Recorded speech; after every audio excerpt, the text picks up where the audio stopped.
हम लोग को कुछ मार्गदर्शन करे, जो हम लोग इनके नेतृत्व में और इनके दिशा निर्देश में जन स्वराज के लिए कुछ कार्य करें और आने वाले चुनाव में हम लोग इनके हाथों को मजबूत करें, इनके कदम से कदम मिला के चले। आदरणीय महेश कुमार सर, एक जोरदार ताली से स्वागत कीजिए। बहुत बहुत धन्यवाद। आज की सभा को संचालित कर रहे हमारे संजीत भाई जी और यहाँ उपस्थित हमारे अभिभावक ईश्वर चाचा जी, राकेश जी, बाबा अनिल भाई, मनोज जी, पप्पू भैया एवं आप सभी गार्जियन स्वरूप माता बहनों एवं हमारे प्यारे साथियों तथा जो अनुज आए हैं उन्हें भी मैं बहुत बहुत धन्यवाद देता हूं, अभिनंदन करता हूं। आज हम लोग जिस मुहिम को लेकर निकल चुके हैं, इसकी जरूरत क्यों पड़ी? इसमें से अधिकांश लोग शायद हमसे परिचित होंगे डायरेक्ट या इनडायरेक्ट वे में, क्योंकि हम भी इसी स्कूल से 7वीं क्लास तक पास किए थे और जिसवीं क्लास में थे तो अच्छे स्थान से फिर हम जब भगवत ठाकुर उच्च विद्यालय से 2000 में जब हम स्टूड यानी सबसे ज्यादा मार्क्स आया था उस स्कूल में, उसी टाइम लगभग इस पूरे वाइसनगर के लोग मुझे जान लिया था कि महेश जी कौन है, क्योंकि उस टाइम पास करना मुश्किल था और मैथ में उस टाइम हमें 90 नंबर आया था, जो कि 5 साल तक मेरा रिकॉर्ड नहीं छोड़ा। इसके बाद जो बिहार में है, आज सभी लोग जानते हैं कि बिहार में रोजगार नहीं मिलता। हर परिवार से कोई ना कोई लोग वो या तो पढ़ाई के लिए या फिर इलाज के लिए या फिर काम के लिए बाहर जाते ही हैं, लेकिन उस परिवार को वो दर्द मालूम है कि अगर आपका बच्चा पढ़ने के लिए कोटा गया है, वहाँ किस हालत में होगा, उसके साथ वहाँ लोग किस तरह व्यवहार करते होंगे या फिर उसके साथ क्या होगा। इसका चिंता हर परिवार के जो गार्जियन है, जो माता पिता है, उन्हें पता होगा। बहुत सारे तो ऐसी भी अप्रिय घटना हो जाती है जो उसका पता भी नहीं चलता है और इसका भुक्तभोगी मैं भी हूँ। जैसा कि आपको पता होगा कि मैं जब फिर स्कूल खोला, स्कूल के बाद मुझे लगा कि और भी आगे की पढ़ाई करनी चाहिए, तो फिर मैं जब गया तो बीटेक और MBA किया। MBA के बाद जब मैं 5 मिनट रुक जाएंगे, बस 5 मिनट में मैं इस कार्यक्रम को अगली कड़ी में ले जाऊंगा। इसके बाद फिर मैंने वहां देखा, जब मैं 3 साल जॉब किया, जब मैं यहाँ आता था तो मेरे माता पिता का ये स्थिति था कि जैसे उन्हें कोई संतान है ही नहीं। फिर मैंने जब अभी मेरे साथी का लगभग 1.5 लाख प्लस की सैलरी है, मैं उस जॉब को छोड़कर फिर मैं यहाँ आ गया। फिर मैं यहाँ आया तो बहुत सारी कोशिशें की, बहुत सारी समस्याएं भी आई, लगभग लोगों को पता भी होगा, क्योंकि इस बिहार में किसी भी बिजनेस को खड़ा करना एक बहुत बड़ा चुनौती है और मैं इस चुनौती को स्वीकार करके आप लोगों के बीच हूँ और लगभग परिवार को मैंने कुछ न कुछ सेवा जरूर दिया होगा, शायद पता ही होगा। अब है कि हम जन स्वराज में क्यों आ गया, जैसा बहुत सारे लोग ये भी बोलते हैं कि आप पढ़ लिख कर क्या राजनीति करने आ गए, ऐसे लोग बहुत सारे लोग हमें सलाह देते हैं, सुझाव देते हैं। तो आप अभी तक क्या देखे हैं? सुने होंगे कि राम राज हुआ करता था, धृतराष्ट्र भी एक राजा हुआ करते थे, जो महाभारत में आप लोग देखे होइएगा। उस टाइम राजतंत्र था कि राजा का बेटा ही राजा बनेगा, चाहे वो अंधा हो, कान्हा हो या चाहे जिस तरह हो, राजा का बेटा ही राजा बनेगा या फिर राजा जिसको उत्तराधिकार बना दे वही राजा बनेगा। लेकिन इसके बाद फिर हमारा देश गुलाम हुआ, गुलाम के बाद हजारों कुर्बानियां के बाद फिर हमारा देश आजाद हुआ और आजाद के बाद जितने विद्वान लोग थे देश में, वो सभी मिलकर एक संविधान बना दिए और उसी संविधान के अनुरूप हमारे देश में लोकतंत्र का शासन चल रहा है। और लोकतंत्र में ऐसा लिखा गया है कि जैसा एक भिखारी या एक मजदूर, उसका भी एक वोट का जितना वैल्यू है, उतना ही एक जो हमारे प्रधानमंत्री हैं उनका भी उतना ही वैल्यू है। लेकिन हम लोग क्या करते हैं, लोभ बस, चाहे वो जाति का लोभ हो या पैसे का लोभ हो या मुर्गा भात का लोभ हो या जो भी लोभ हो, इसके वजह से हम उस वोट का कीमत जो है 500, 1000 या एक बोतल दारू, या फिर अपने जाति धर्म के आधार पे उसको कमा लेते हैं। आज हमारा बिहार का जो इतिहास रहा है, यह स्वर्णिम इतिहास रहा है। दुनिया के लोग यहाँ आकर पढ़ते थे। नालंदा, तक्षशिला जैसे जो विश्वविद्यालय है, यहाँ दुनिया के लोग आगे पढ़ते थे। लेकिन आज क्या स्थिति है, हमारे बिहार के लोग पूरी दुनिया में गया हुआ है, चाहे वो मजदूरी के लिए हो, चाहे पढ़ाई के लिए हो, या फिर इलाज के लिए हो। तो इसे कैसे सुधरेगा? आप जानते हैं अमेरिका जो है वह दुनिया का सुपर पावर है। जो पढ़े लिखे लोग हैं सभी जानते होंगे। वहाँ एक कंडीशन है कि 2 बार के बाद कोई भी वहाँ जो राष्ट्रपति है 2 बार के बाद चुनाव नहीं लड़ेगा, और हर 5 साल पे वहाँ सत्ता बदल जाती है। आज हमारे जो प्रधानमंत्री हैं कितने साल से हैं? 11वां साल है, यानी 15 साल वो लगभग पूरा कर लेंगे। हमारे बिहार के जो मुख्यमंत्री हैं कितने दिनों से हैं? 20। ये 20वां साल पूरा होने वाला है। और लोकतंत्र का जो वैलिडिटी होता है वो 5 साल होता है। 5 साल के बाद सत्ता बदल जानी चाहिए। जैसा कि आप जानते हैं दवा पे एक एक्सपायरी डेट होता है, वो भी एक्सपायर हो जाता है। ये गाड़ी है, ये गाड़ी दिख रहा है, इसका भी एक्सपायरी डेट है 15 साल। 15 साल के बाद वो गाड़ी रोड पे नहीं चलेगी। लेकिन हमारे यहाँ का जो सरकार है आज 20 साल है, और फिर लोग कह रहे हैं कि फिर मुख्यमंत्री वही बनेंगे। आप यह कल्पना कीजिए कि आपके घर में हमारे जो गार्जियन हैं नीतीश जी, ऐसे लोग अगर आपके घर में होते तो आप उनको मालिकाना हटा दिए होते, या तो उनका घर में जो भी कोई लड़का है जो समझदार है उसको दे दिया था। हम ये नहीं बोल रहे हैं कि नीतीश जी कुछ नहीं किए, नीतीश जी बहुत कुछ किए, लेकिन बहुत कुछ कर, जैसे हमारे पिताजी बहुत कुछ किए। लेकिन आज से 15 साल पहले उन्होंने अपना ताला चाबी मुझे थमा दिया, तुमको जो करना है करो। उस टाइम में उनका उम्र जो था नीतीश जी से उम्र कम हुआ होगा।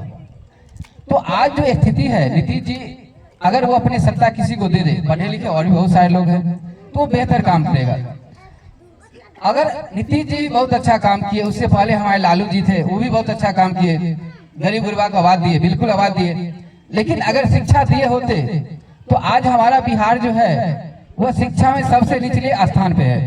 सभी को पता होगा, क्या यही पोजीशन है ना? बेरोजगारी की बात करें तो सबसे ज्यादा बेरोजगार बिहार में भी है। पलायन की बात करें तो आप एक बार स्टेशन जाके देखिए, जो लोग बाहर गए हैं उन्हें पता है कि बिहार से जाने वाली ट्रेन की क्या स्थिति है। क्योंकि मैं भी 4-5 साल बाहर रह चुका हूँ, चूंकि MBA किया, फिर मैंने जॉब किया, तो मुझे पता है कि क्या स्थिति होती है। AC में भी लोग जो है कोच के चले जाते हैं। तो ये बुरा हाल है। अब ये सुधरेगा कैसे? तो ये निश्चित है कि प्रशांत किशोर की भी सरकार आ जाए तब भी नहीं सुधर सकता। वो कब सुधरेगा? जब आप अच्छे लोगों को चुनिएगा। अच्छे लोग कहाँ से आएंगे? अच्छे लोग, जैसे आप लोग जानते हैं, अच्छे लोग का मतलब क्या है? पढ़ा लिखा होना चाहिए। पढ़ा लिखा और मूर्ख में कुछ अंतर होगा, ये सभी लोग जानते हैं, बताने की जरूरत नहीं है, समय कम है। अब हम लोग चलते हैं कि पढ़ा लिखा भी होना चाहिए, उसका कैरेक्टर भी अच्छा होना चाहिए, वो कुछ योजना को समझे। अब है कि हम आपके पंचायत में आए, ये पंचायत मेरा भी है, हम भी जानते हैं, आप लोग जानते हैं, और ये सभाएं लगभग हमने 80 सभाएं कर चुका हूँ। इसके बाद हम इस पंचायत में आए हैं, और इसके आगे भी सभा चलती रहेगी। क्यों आए इस पंचायत में? क्योंकि प्रशांत जी का कहना है कि हर पंचायत का जो समस्या है उसे आप निकाल के लाइए, हम उसके अनुसार मैनिफेस्टो बनाएंगे। हम जो घोषणा पत्र निकालेंगे वो हर पंचायत वाइज होगा और हर ब्लॉक वाइज होगा, यानी ब्लॉक में क्या समस्या है उसको उसमें हम इंडिकेट करेंगे। तो हम एक बार हमारे पास नोटबुक है, आपके मुताबिक, जैसे ऐसा नहीं कि हमसे आप बेहतर नहीं सोच सकते हैं, मूर्ख में भी बहुत ज्यादा पढ़े लिखे लोग होते हैं जो हमसे बेहतर सोच सकते हैं। तो आपका क्या सोच और सुझाव है, आप इसमें लिखेंगे, हम इसको प्रशांत जी तक पहुंचाएंगे, फिर उस पर विचार किया जाएगा। जैसा कि मेरे मुताबिक इस पंचायत की जो सबसे बड़ी समस्या है शिक्षा और स्वास्थ्य, क्योंकि मेरा मानना है और बहुत सारे बुद्धिजीवियों का मानना है कि शिक्षा और स्वास्थ्य फ्री होना चाहिए। क्योंकि हम जन्म कहाँ लिए, मेरे बस में नहीं था कि हम किस परिवार में जन्म लें। अगर मेरे बस में होता तो हम भी अंबानी के यहाँ ही जन्म ले लेते। क्या बस में है? क्या आप लोग के बस में था कि हम कहाँ जन्म ले? ऐसा किसी के बस में नहीं है। लेकिन मेरे बस में यह था कि हम पढ़ लिख के एक बेहतर आदमी बने। तो मैंने पढ़ते रहा। जैसे मेरे पिताजी मेरे पढ़ाई के विरुद्ध भी गए कि तुम्हें अब नहीं पढ़ना है, खेती करना है, फिर भी मैंने ट्यूशन पढ़ाकर हो या जैसे हो मैंने पढ़ाई किया, बीटेक भी किया, MBA भी किया, टीचर का जॉब भी लिया, और जो करते रहा वो सब आप जानते होइएगा, बताने की जरूरत नहीं है। तो एक शिक्षा ही ऐसी है जो आप उससे बेहतर अपना व्यक्तित्व बना सकते हैं, अपने समाज को सुधार सकते हैं। क्योंकि आप जब तक सबल नहीं होइएगा तब तक आप दूसरे को क्या मदद कीजिएगा। मेरे पास अगर 100 रुपया है तो हम किसी को 10 रुपया दे सकते हैं, लेकिन मेरे पास 10 रुपया ही है तो हम किसी को 10 रुपया कैसे दे देंगे। तो ये क्षमता होना चाहिए। ये कब होगा? जब आप पढ़िएगा तब, क्योंकि गरीबी से अमीरी में जाने का एक ही रास्ता है, वो पढ़ाई है। तो मेरा मानना है कि शिक्षा फ्री होनी चाहिए और बेहतर शिक्षा। तो प्रशांत जी का कहना है कि आप अगर प्राइवेट स्कूल में ही पढ़ाना चाहते हैं तो आपके बच्चे का जो फीस है, जो भी खर्चा है, वो सरकार देगी। क्या ये अच्छा लगेगा? क्योंकि जो भी गरीब आदमी है सभी लोग जाते हैं, चाहते हैं कि प्राइवेट स्कूल में पढ़ाएं, लेकिन वहाँ शुल्क है बहुत ज्यादा, स्कूल फी है, ड्रेस है, फिर किताबें हैं, इसलिए लोग नहीं पढ़ा पाते हैं। अगर आपको दोनों जगह बराबर मिले सुविधा तो आप बेहतर जहाँ मिलेगा वहाँ भेजिएगा। आगे स्वास्थ्य, कोई भी आदमी नहीं चाहता है कि हम बीमार पड़े। क्या किसी आदमी की इच्छा होता है कि हम बीमार पड़े? लेकिन बीमारियां बड़ी से बड़ी हो सकती है। आज उसके लिए जब हॉस्पिटल जाइए, सरकारी हॉस्पिटल का सुविधा देखकर आप वहाँ इलाज नहीं करवाएंगे, फिर जाएंगे कहाँ? प्राइवेट स्कूल में। जो स्थिति सरकारी विद्यालय का है वही स्थिति सरकारी अस्पताल का भी है। आज हमारे पंचायत में एक अस्पताल है, प्राथमिक उप स्वास्थ्य केंद्र, जो मेरे घर के थोड़ा बगल में है। जब हम बच्चा थे तो वहाँ डॉक्टर भी हुआ करते थे। क्या हमारे क्या ऐसा था ना? लेकिन आज क्या स्थिति है? मैं इसके लिए कई बार कोशिश किया। यह एक मेरा आवेदन पत्र है जो DM और जो हमारे सिविल सर्जन है उसके पास ही दिया। उन्होंने बोला कि इसके लिए जो राशि है वो आवंटित होगी, उसके बाद बनेगा। ये दिया हुआ भी लगता है 1 साल हो गया। इसके बाद इस पर कोई आगे सुनवाई नहीं हुआ। हम कई बार गए भी। तो ये कब होगा? इसको देखने के लिए कोई न कोई है, सिविल सर्जन है ना, जो उनके लिस्ट में है कितनी अस्पतालें हैं, जो आपके प्रखंड प्रभारी हैं स्वास्थ्य विभाग के, उनके पास ही है कि कौन सी अस्पतालें हैं, कहाँ क्या हो रहा है। इसको कौन देखेगा? अब हम लोगों में क्या है कमियां कि हम लोगों में अगर सभी लोग एकजुट होकर इस पर प्रयास करें तो आगे हो सकता है, बेहतर रिजल्ट हो सकता है। जैसे पढ़ाई स्कूल में नहीं हो रहा तो हम लोग 4 आदमी जाएं, एक बार बैठे, देखें क्या स्थिति है, परिवर्तन होगा। अब हम शिक्षा स्वास्थ्य के बाद, यह प्रशांत जी का भी मुख्य उद्देश्य है कि शिक्षा बेहतर हो, विश्व स्तरीय शिक्षा। क्योंकि प्रशांत जी जो है जी लगभग 8 देशों में रह चुके हैं और उन्हें दुनिया का अनुभव है कि कैसी शिक्षा होनी चाहिए और लोग किस तरह से स्वरोजगार भी कर सकता है। क्योंकि अगर बेहतर, जैसे मैं अपना एग्जाम्पल लूं, मेरे पास ना नॉलेज था कि मैं जॉब छोड़कर भी अगर मैं हूं तो बेहतर हूं, कुछ लोगों को मैं जॉब भी दे पा रहा हूं और मैं बेहतर स्थिति से हूं। अगर सभी लोग इसी तरह हो जाए तो सरकार पे आश्रित नहीं होंगे, क्योंकि सरकार जो नौकरी देगा कितना देगा विनोद जी? 2% लोगों। अगर 100 आदमी है, 100 आदमी है तो केवल 2 लोगों को ही सरकारी नौकरी होगा। लेकिन आज जब हमारे बच्चे पढ़ते हैं तो उसका मेन लक्ष्य क्या होता है? नौकरी करना। तो मान लीजिए अगर 100 बच्चे पढ़ रहे हैं, केवल 2 बच्चे को ही नौकरी होगा, बाकी 98 बच्चे को क्या करना होगा? उसे कहीं ना कहीं प्राइवेट सेक्टर में जाना पड़ेगा, अपना रोजगार करना पड़ेगा, अन्यथा पुनः उसे किसानी करना होगा या फिर मजदूरी करना होगा। तो इसके लिए उसे अगर बेहतर शिक्षा है, उसे के अंदर अगर प्रोफेशनल और प्रैक्टिकली नॉलेज है तो वह क्या करेगा? स्वरोजगार कर सकता है। अगर सभी लोग, जितने लोग हैं उसमें से 25% लोग अगर स्वरोजगार करने लगे, 4-4 लोगों को नौकरी देने लगे, तो 100 लोग ऑटोमेटिक रोजगार में आ जाएंगे, बेरोजगारी खत्म हो जाएगी। आज हमारे यहाँ चोरी चंडाली है, जो कुछ बढ़ रहा है, ये क्यों बढ़ रहा है? बेरोजगारी की वजह से। ये बेरोजगारी कैसे खत्म होगा? बेहतर शिक्षा लाकर। प्रशांत जी का कहना है कि हम हर प्रखंड में एक नवोदय और नेतरहाट जैसा विद्यालय खोलेंगे। जब तक विद्यालय नहीं खुलती है तब तक आप अपने बच्चे को प्राइवेट स्कूल में भेजिए, उसका सारा खर्चा हम देंगे। आगे कि आज जैसे अभी बताएं पेंशन 400 रुपया है, जैसे कुछ लोगों का कहना है ये तो सभी कह के चले जाते हैं। तो आपको ये भी पता होगा कि आप 20 साल से उसी व्यक्ति को जिता रहे हैं तो बदलाव कैसे होगा? जब बदलिएगा तब तो आपका योजना बदलेगी, काम करने वाले का तरीका बदलेगा, सारा कुछ बदलेगा। तो इनका कहना है कि कम से कम 2000 रुपया मिलनी चाहिए, ताकि एक जो असहाय व्यक्ति, पेंशन किसको मिलता है? जो या तो विकलांग है, विधवा है, या फिर जो वृद्ध हो गए, ये कमा नहीं सकते हैं, ऐसे लोगों के लिए तो इनका 2000 हो तो मिलेगा। आगे है जैसे अभी बताए हैं पलायन, तो पलायन कैसे रुकेगा? क्योंकि आज जो स्थिति है सभी लोग जानते हैं। एक बार कल्पना कीजिए, जो पलायन का दर बढ़ रहा है वह 10 साल बाद क्या होगा? जो लोग बाहर जाके आए हैं उन्हें पता होगा। अब जो है जहां हम जाते हैं, मान लीजिए पंजाब में भी बेरोजगारी बढ़ रही है। क्योंकि हम पंजाब में रह के आए हैं, तो वहाँ के लोग हमारे साथ जो है अच्छा व्यवहार इसलिए नहीं करता क्योंकि हमें अगर वहाँ 30,000 रुपया देता है तो वो लोग जो है वो 50,000 रुपया डिमांड करता है उसी काम के लिए, और हमें तो यहाँ 20,000 भी नहीं मिलता है तो हम वहाँ 30,000 पे काम कर लेते हैं। वहाँ लोकल लोग जो है 50,000 में भी उसको लगता है कि यह मुझे सस्ता है, इसलिए वो आने वाला 5 साल या 10 साल बाद वो क्या करेगा, जो भी बाहरी लोग है उसको निकालना शुरू करेगा। उस समय क्या होगा कल्पना कीजिए, जब बाहर के सारे लोग अगर वापस आ जाएं तो क्या यहाँ रोजगार या भोजन मिल पाएगा? इसीलिए अगर अभी से हम नहीं कोशिश करेंगे तो फिर उसको झेलने के लिए तैयार हो जाए। दूसरी बात है, आज जो स्थिति है समूह का, माइक्रो फाइनेंस का जो स्थिति है, लोग 8-8, 10-10 लोन ले लिए हैं। हमारे यहाँ तो बहुत सारी ऐसी घटनाएं हुई कि जो पलायन उससे भी बढ़ा है। उस लोन को चुकता नहीं करने की डर से महिलाएं बाहर भाग गई, कई लोग तो सुसाइड तक कर ली। तो प्रशांत जी इसके लिए निकाले हैं कि हम 4% वार्षिक ब्याज पर आपको ऋण मुहैया कराएंगे। 4% मतलब होगा आधा % से भी कम, ताकि आप रोजगार करें और बाकी जो भी अपना परिवार का जीवन स्तर है उसको सुधार करें।